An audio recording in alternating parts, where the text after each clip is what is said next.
ओम नमः सिद्धेभ्यः। ओम नमः सिद्धेभ्यः। अहिंसा परमो धर्म की। आचार्य गुरुवर श्री कुंद कुंद भगवान की। आचार्य गुरुवर श्री ज्ञान सागर मुनि महाराज की।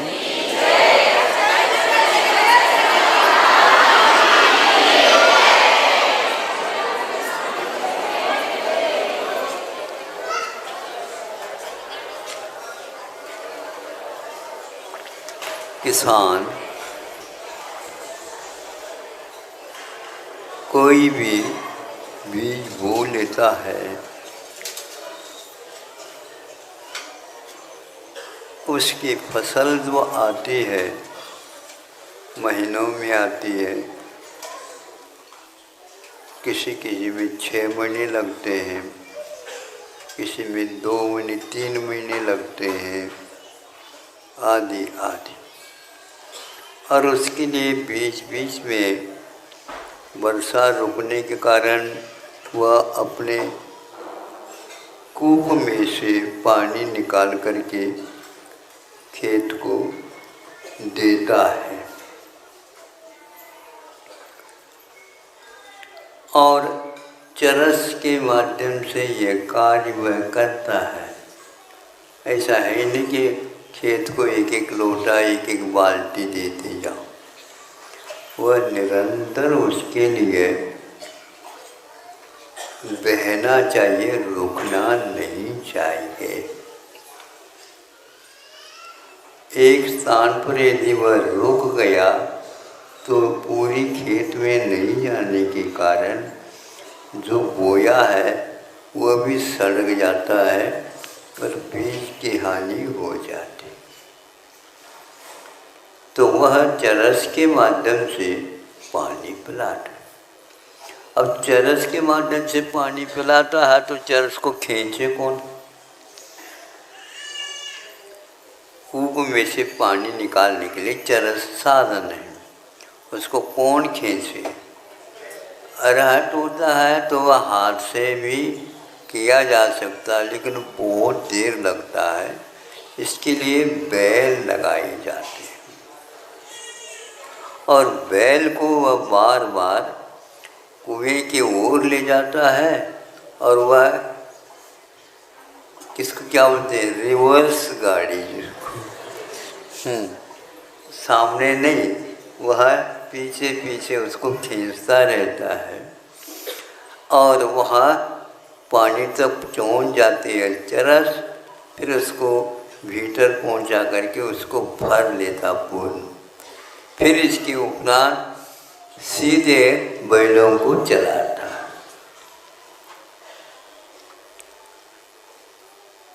अब उसमें देखो रस्सी 2 स्थानों पर बांधता है। संजक का एक चरस के मुख पर बांधा जाता है और एक चरस के ध्रुव पर ऊपर बांधा जाता है। ऊपर का जो रस्सी है वह कहीं भी छूती नहीं जमीन को, वो निकलती रहती है। और नीचे की जो रस्सी है वह क्या करती है, उसके मुख पर एक रस्सी बांधी रहती है। वह उसको वह थोड़ी सी खींचता है तो चरस के मुख नीचे हो जाते, पानी भर जाता।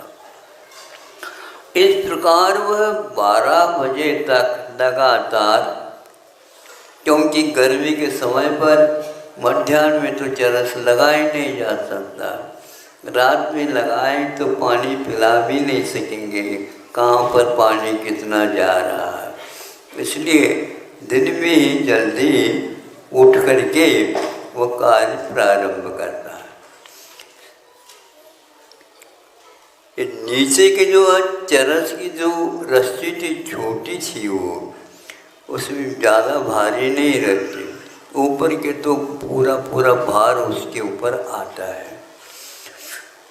अब वह नीचे की रस्सी को क्या करता है किसान, स्थान बदल बदल करके करता रहता है। स्थान बदल यदि नहीं बदलता है तो एक ही स्थान पर यदि रस्सी जाती है तो वह रस्सी एक प्रकार से उस पत्थर को भी काट देती है। सुन रहे हो आप लोग? हाँ, तो वह पत्थर को भी काट देती है। रस्सी आवत जात है, सिल पर होई निशान।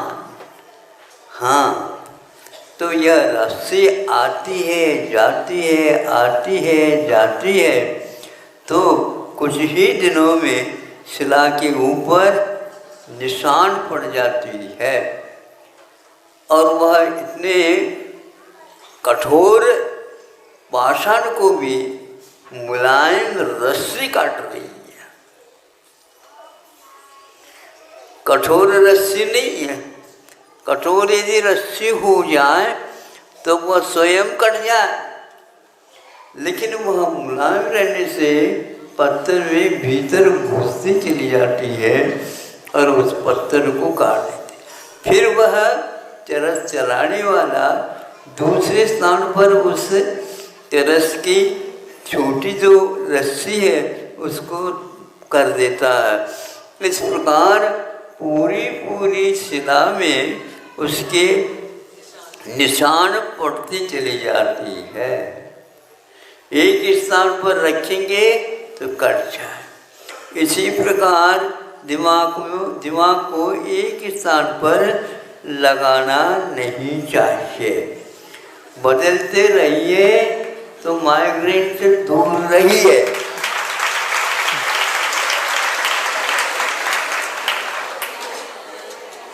और यदि नहीं बदलोगे गड़बड़, माइग्रेन। हाँ, ये बात है। मतलब ये है कि सही पूछा जाए, ध्यान की मात्रा कम और दूसरे कामों में उसको लाओ काम में। इस प्रकार होने से उपयोग में कभी भी कमी नहीं आती है। और आमनाएं वगैरह करते हैं तो उसमें 83 गणित नहीं लगाना चाहिए। 1 घंटे में हमने 4 श्लोक मुखाग्र कर लिए, 10 घंटे में कितने? हाँ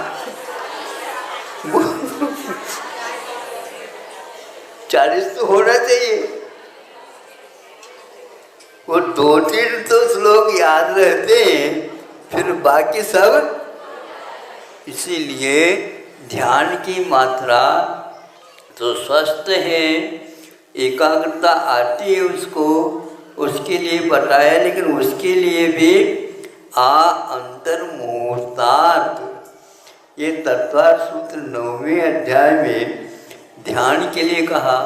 उत्तम संघनश्चापि, उत्तम संघन वाला भी यदि है तो भी उसका ध्यान ज़्यादा ज़्यादा अंतर्मुहूर्त ही टिकता, उसी में काम होना है।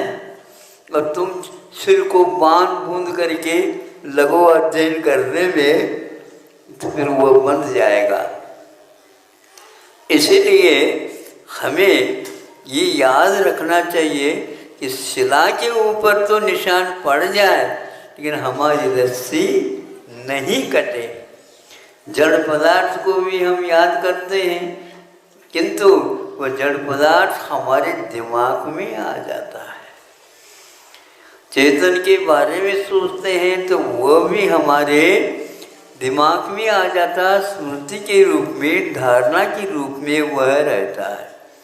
उपयोग तो बदलता रहता है लेकिन हमने जो धारणा बनाई है उपयोग के द्वारा वह ज्यों का त्यों बना रहता है।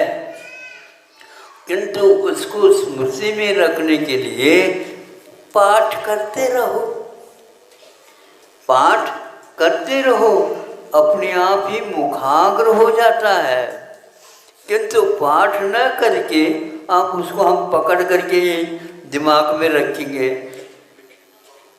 दिमाग में कोई स्थान नहीं है, कोई कमरे नहीं बने जिसमें उसको रख दो।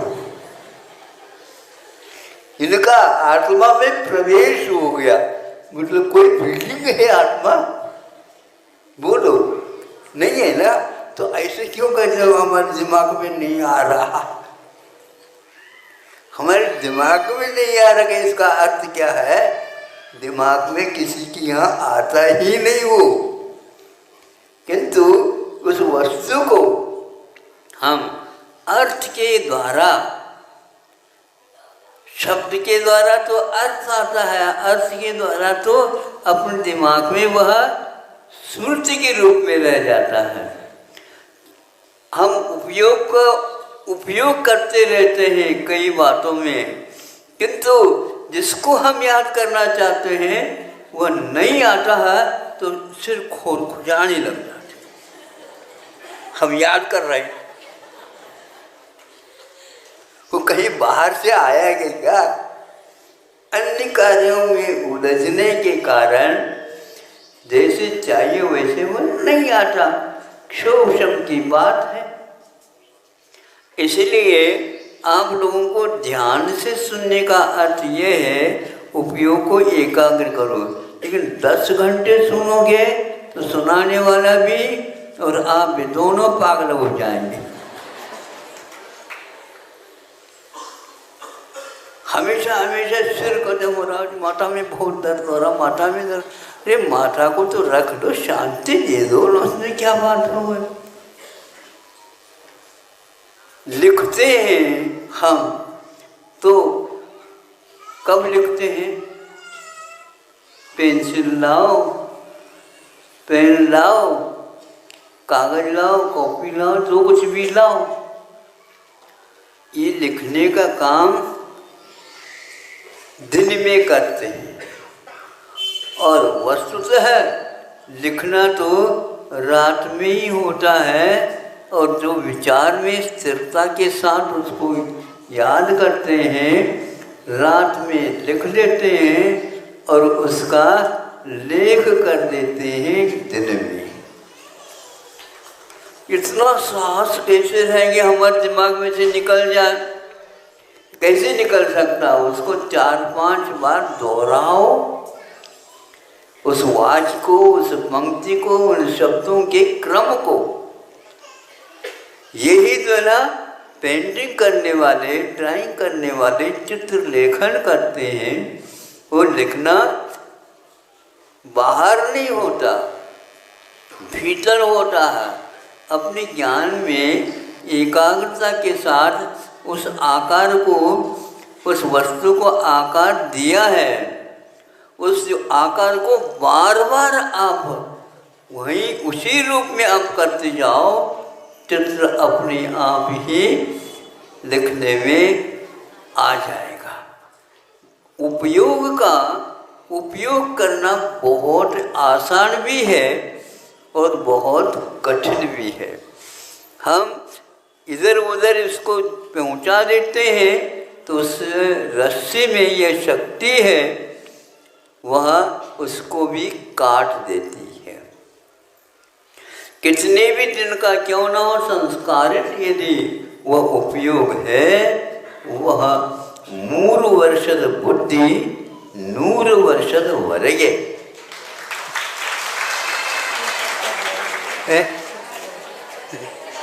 3 ವರ್ಷದ बुद्धि 100 ವರ್ಷದವರೆಗೆ। 3 वर्ष में जो संस्कार दिए गए हैं, वो कुछ जानता तो है ही नहीं, लेकिन वो संस्कार 100 वर्ष तक अपना काम करता रहता है। आप भोजन करो और भोजन करने के उपरांत तो वहाँ सप्त धातु के रूप में यात्रा करता हुआ चला जाता है, और प्राणों के अवधारण के लिए, प्राणों को सुरक्षित रखने के लिए वह काम करता रहता है। आज का खाया हुआ यदि संघातन क्रिया बहुत विशुद्धि पूर्वक है तो वह 100 साल तक भी अपना काम कर सकता है। और कर्म सिद्धांत से हम सोचते हैं तो 70 कोड़ा कोड़ी तक भी, 40 कोड़ा कोड़ी सागर प्रमाण भी अपना काम कर सकता है। अब हमारे उपयोग में इतने शुद्धि आ जाए, विशुद्धि आ जाए, तो वह ज्यों का त्यों काम करता रहता है।